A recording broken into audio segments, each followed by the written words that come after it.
Share market एक बड़ी दुकान की तरह है, लेकिन कपड़ों या खाने की जगह आप कंपनियों के हिस्से खरीदते और बेचते हैं। इन हिस्सों को शेयर्स कहते हैं। लोग हर रोज शेयर्स खरीदते और बेचते हैं। अपने पसंदीदा फोन ब्रांड जैसी बड़ी कंपनी के बारे में सोचो। उन्हें आगे बढ़ने के लिए पैसों की जरूरत होती है, इसलिए वे अपनी कंपनी को छोटे छोटे हिस्सों में बांट देते हैं। ये हिस्से शेयर्स होते हैं। जब आप एक शेयर खरीदते हैं तो आप उस कंपनी के एक छोटे से टुकड़े के मालिक बन जाते हैं। ये बहुत एक्साइटिंग है। आप एक पार्ट ओनर बन जाते हैं, भले ही आपके पास एक ही शेयर क्यों ना हो। शेयर मार्केट वो जगह है जहां ये खरीद फरोख्त होती है। मान लीजिए आप अपने पसंदीदा फोन कंपनी का एक शेयर खरीदते हैं। अब आप उस कंपनी में एक इन्वेस्टर हैं। आपने अपने पैसे उनकी ग्रोथ में लगा दिए हैं। इन्वेस्टर्स उम्मीद करते हैं कि कंपनी अच्छा करेगी। अगर कंपनी ज्यादा पैसा कमाती है तो आपके शेयर की वैल्यू भी आज जाती है। फिर आप अपना शेयर प्रॉफिट पर बेच सकते हैं, लेकिन याद रखें, कंपनी हमेशा अच्छा प्रदर्शन नहीं कर सकती।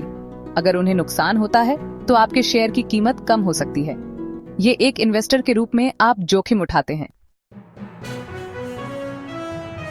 शेयर मार्केट को एक व्यस्त बाजार की तरह सोचें। फल और सब्जियों की जगह यहाँ कंपनियों के शेयर्स का व्यापार होता है। खरीदार और विक्रेता एक साथ आते हैं। वे शेयर्स की कीमत पर सहमत होते हैं। ऐसा हर सेकंड होता है जब मार्केट खुला होता है। किसी भी बाजार की तरह कीमतें ऊपर और नीचे जाती हैं।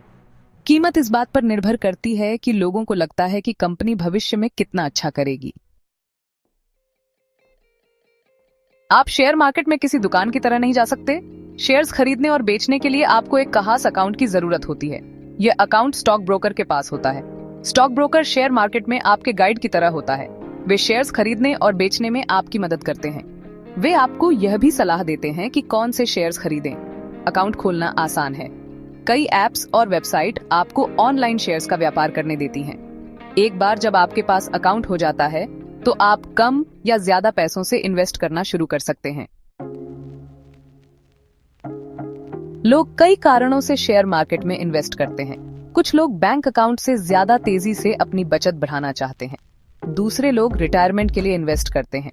वे शेयर्स खरीदते हैं और उन्हें कई सालों तक रखते हैं। इससे उन्हें समय के साथ संपत्ति बनाने में मदद मिलती है। शेयर मार्केट में इन्वेस्ट करना जोखिम भरा हो सकता है, लेकिन यह फायदेमंद भी हो सकता है। ये कंपनियों और अर्थव्यवस्था की वृद्धि में भाग लेने का एक तरीका है।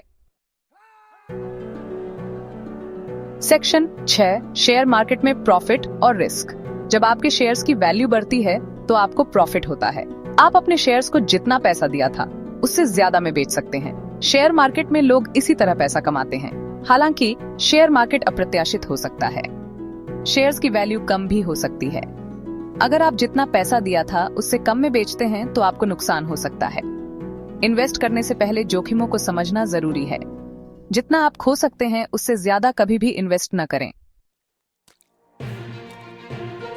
सेक्शन 7, स्टॉक मार्केट्स के उदाहरण, एनएसई और बीएसई।